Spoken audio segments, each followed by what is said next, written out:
Welcome to FilmRiot Mondays. I'm your spirit animal, Ryan Conley. And Josh, let's play a quick game.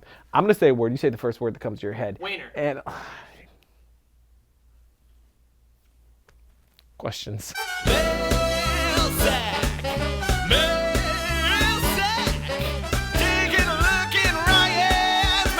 Have you ever considered doing something for Netflix? I know they sponsor you guys once upon a time, but have you ever given any thought into doing an original thing for them, be it film, short film, or series? I've definitely thought about it. I love the Netflix model. I love everything they've been doing lately. Their original content is just amazing through the roof. Some of my favorite stuff is coming from them with that original content. So I would absolutely love to do that. It's been something that we've thought about when, thinking about taking things to the next level. What is that going to look like for us? Because we are definitely outside of the normal sort of studio system, trying to do things a much different way. And I'm always trying to think about what would be the best way to put that foot forward. What's that distribution model? What's that partnership look like? How are we going to make either that miniseries or film, whatever it is?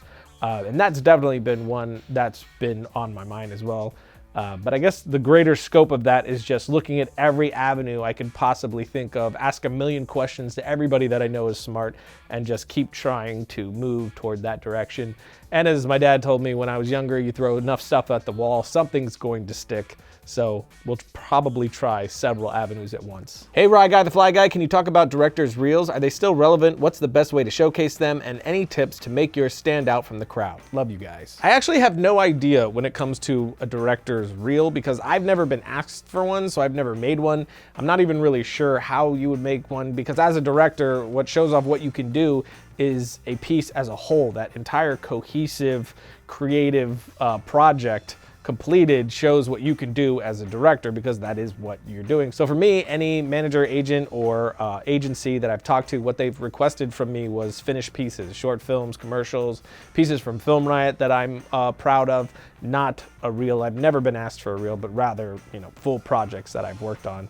I don't know if that answers the question or helps, but there you go. How do you go about getting funding for a project? Are most of your projects self-funded? Also, could you shed some of your glorious knowledge and the best way to go about getting permits to shoot on locations? So that's a two-part question. I'll start with the second part with the permits because I don't know. I haven't really had to deal with permits in a really long time, so I honestly don't remember.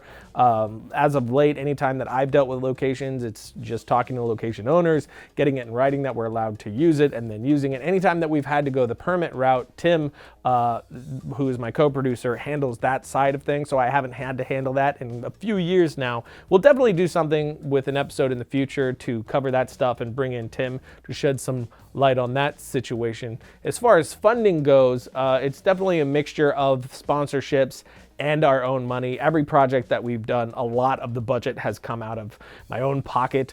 And then other than that, it's working with partners that we always disclose to you guys that these people are partners on this and this is the gear we use. But the way that I've always gone about that when we're doing projects is by going after companies where I'm already using the gear. With those companies, I pretty much always say, hey, I'm using this gear either way. But if you want to come in as a partner and help us make this the best it can be, that would be amazing. And to their credit, they usually do. So it's worked out really well. But as far as finding funding for other people, it's a totally different path. We're on our own sort of trajectory, so it's going to be different for everyone. And that's the unique thing about the landscape we're in now. There's so many different ways to do it, and there's no one locked in way, and things are always evolving and changing. Even the market of getting sponsors and ads in shows like this has changed quite a bit from when we first started, and everything's going to continue to evolve as this whole thing gets figured out. So it's something where you need to just look at your own situation, look at what you have in your grasp, and start chasing after those things and trying as many ideas as you possibly can. If a director is in charge of the editing, but a professional editor is editing that film, how exactly does the relationship work? Does the director just sit there with the editor? Does he just approve final edits? It's pretty much the exact same thing as working with the DP. The cinematographer does the lighting and handles the look of the film, but the director is directing that and help guiding that vision. They talk about it, he shows them what they want, and then he'll direct his DP as they go to what he's looking for and to make sure that he's happy and that the whole thing is cohesive. Same thing with an editor. You're bringing an editor in because that's what they do. They can look at the story in a different way and start piecing things together and give ideas that you as a director wouldn't have been able to come up with on your own because that's not what you do. It's a specialized field. I'm a writer, director, editor, so I do edit all my own stuff, but coming here pretty soon, I am looking to start working with editors to get that extra perspective, which you are sitting there, guiding the project where it needs to go and giving your opinion constantly, but you're collaborating now in another area, which I have found, and every time I bring somebody in, it's just better for the project. Getting my hands off something and bringing someone talented in to get that other perspective and leaving me to just keep guiding it all to where it ultimately wants to go and make sure right choices are being made and it's not shifting gears entirely but staying on the same path has been the best way to produce content. Last question. Hey, Rye Guy, can you give a quick encouraging speech that all of us indie filmmakers can play back when our set is falling apart? Being a filmmaker is a hard thing, budget or no. You might be joking, but honestly, in the thick of it, production gets a little hectic. And I think the thing that's more encouraging than anything is passion. You get to do that thing. When you're in the midst of having all these people who gather to help you make that thing, even if it's not yours, you're helping somebody else make it, you get to be a part of making something. You're creating something from nothing. Someone wrote this script. Maybe it was you. It was this thing that never existed and was all of a sudden conjured into existence. And now a bunch of people have decided to gather together to take this thing that's just on paper and actually make it physically exist in the real world. And that, to me, is one of the coolest things on the planet. So even when our productions are falling apart and I have to throw out the script 3 times and start over and end up just making stuff up as we go along and it ends up not being what I want, it's just, I always remember I get to do this. I'm doing this right now. And there's so many people who would love to do this, but can't figure out how to get to it or are trying to work to it or think back to when I was 17 and had no idea how I would get to the point to convince anyone to help me do anything. It was just me and a camera.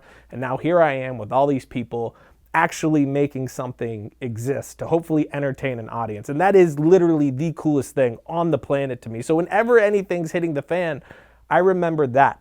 And instead of feeling sorry for myself or feeling like I can't do it, I just get more passionate and start problem solving. And that's one of the most fun parts about it, is to do that problem solving. Everything that comes up, there's always a solution. There's a creative solution. And sometimes that leads to some of the best stuff that you're ever going to make. Sometimes those huge issues, the shark not working, makes the production 10 times better than it would have been otherwise. So chase down those creative solutions and be excited when any challenge comes your way.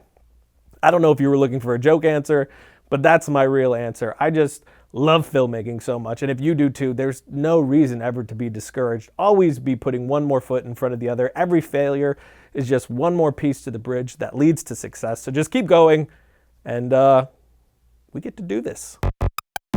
Working in the film industry is an exciting and rewarding experience, but if you don't know how to get involved or aren't quite sure what role you want to take on, Full Sail University can help you out. Full Sail offers film degrees on campus and online that can really show you what it's like to work on a film from start to finish. You even get to work hands-on with some of the same equipment that professionals use. The campus undergraduate film program introduces you to the different roles involved in filmmaking so you can figure out if you're more of an editor, director, or even camera operator. Also check out the online digital cinematography degree where you can learn film basics with a modern digital spin, or maybe you already have experience in film and are ready to take your skills to the next level. You can build a graduate level portfolio and perfect your technique with the film graduate degree. Full Sail grads have gone on to work on films like Age of Ultron, Minions, Jurassic World, Frozen, and a bunch more. And if you want to find out more about these film programs and how to get started, visit fullsail.edu/FilmRiot.